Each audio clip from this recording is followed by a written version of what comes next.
Vesak is one of the most significant and sacred festivals for Buddhists worldwide, celebrated in the month of May.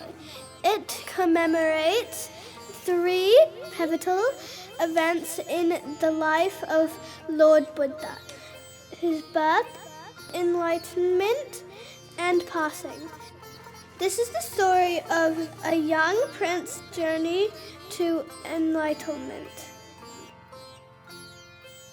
Long ago, in the ancient kingdom of Kapilavastu, lived a wise king named Suddhodana and his queen Mahamaya.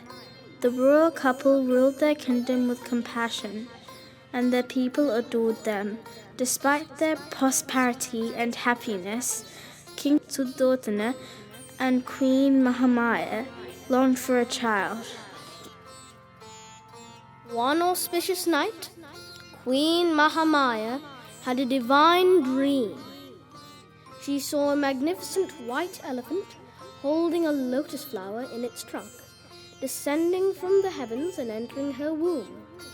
The queen awoke, feeling a profound sense of peace and joy, knowing that this dream was a heavenly sign. When the time of birth approached, Queen Mahamaya decided to visit her parental home in Kolia. On her way, she stopped to rest at Lumbini, a garden filled with blooming flowers. She stood under a large sal tree, admiring its blossoms, as she gave birth to a baby boy. The newborn prince took 7 steps. With each step, a lotus flower bloomed under his feet. It was the full moon day in the month of May, a day that would be remembered for eternity.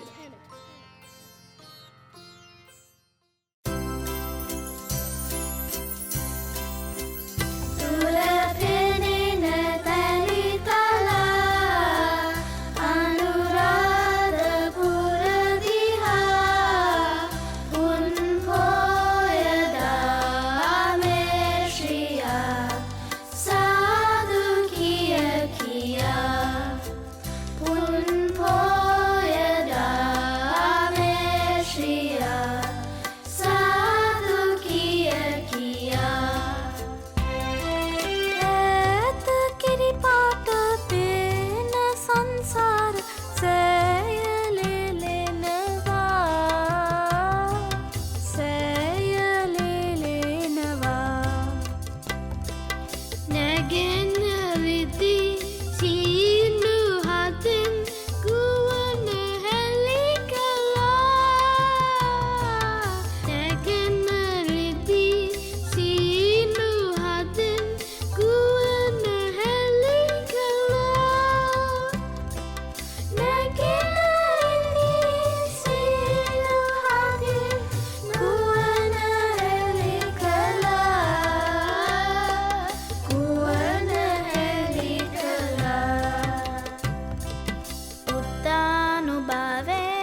බුදු ශාසනේ තීර්ථනීයයි පූජනීයයි නෑනිමක් වුණ ගායනී සිව් මහා දෙවි දොම් රැකේවි මේ අපේ බුදු ශාසනේ සිව් මහා දෙවි දොම් රැකේවි මේ අපේ බුදු ශාසනේ සිව් මහා දෙවි දොම් රැකේවි මේ අපේ බුදු ශාසනේ.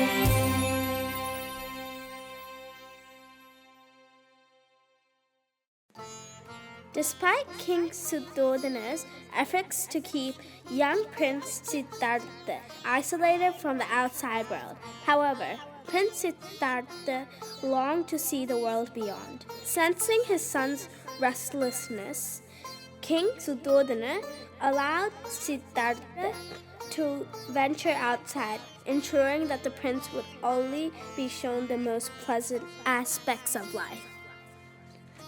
On his first journey outside the palace, Prince Siddhartha's eyes fell upon an old man.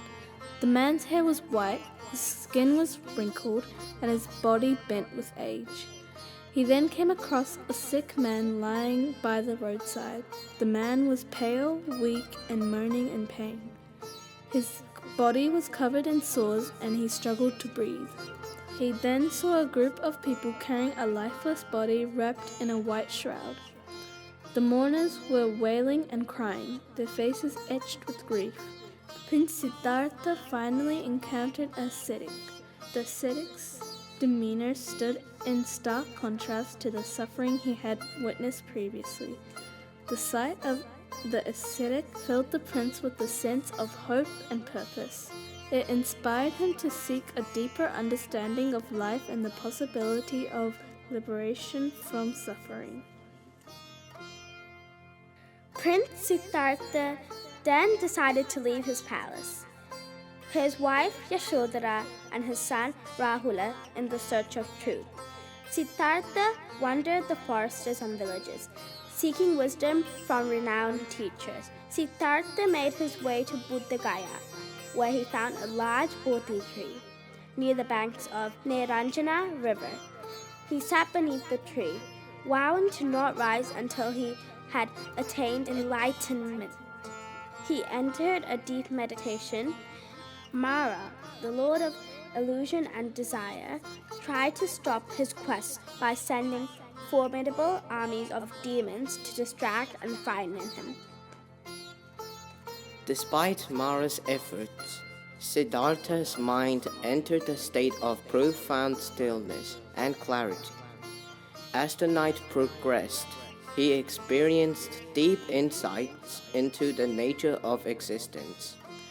In the first watch of the night, he recalled all his past lives, understanding the continuous cycle of birth, death, and rebirth.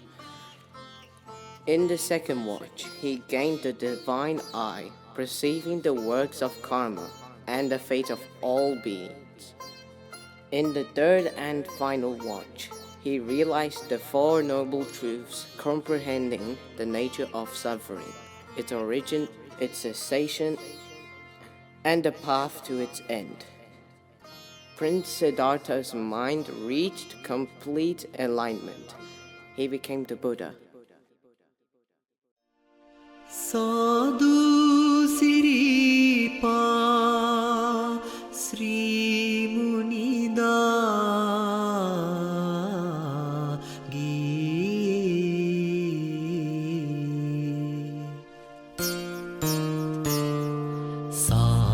Siripa Sri Munidagi Pinadinu Bhavasagare Sadhu Siripa Ipodi Rahula Bimbadevi Herdagi Maharem Piye Sadhu Siripa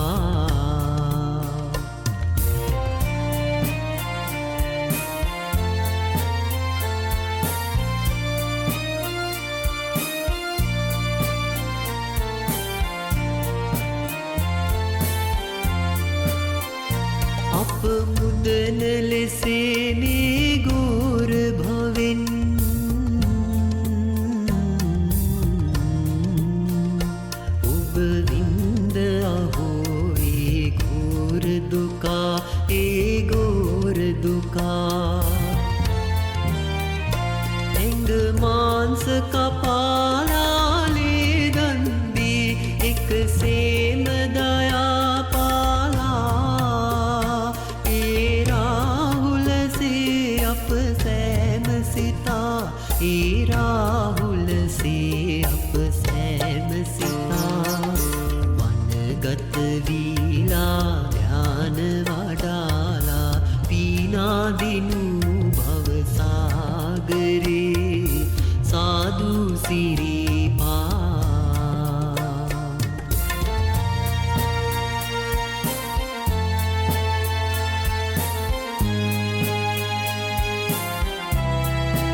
නගරේ විසාලා වඳිමි සදා මා සාගරේ සාදු සිරිපා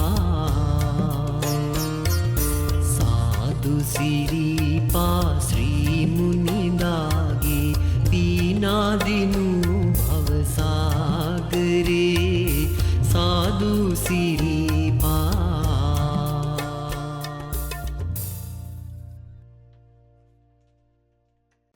The Buddha, now 80 years old, prepared for his final journey. Determined to reach Kusinara, the Buddha continued his journey despite his weakening condition. As they traveled, he taught and comforted his disciples, emphasizing the impermanence of all things. Arriving at the outskirts of Kusinara, the Buddha sensed his end was near and instructed Ananda to prepare a resting place between two sal trees.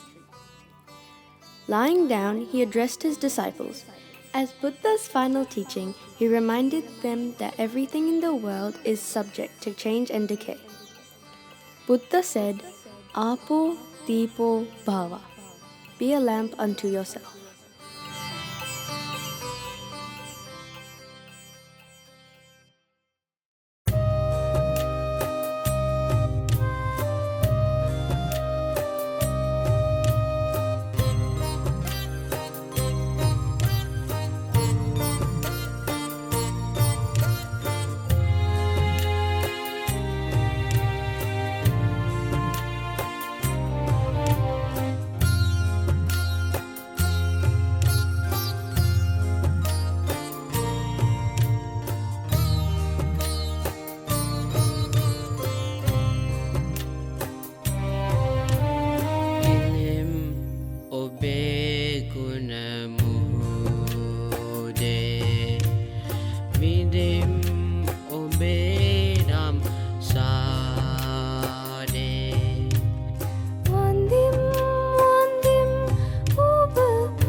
Obey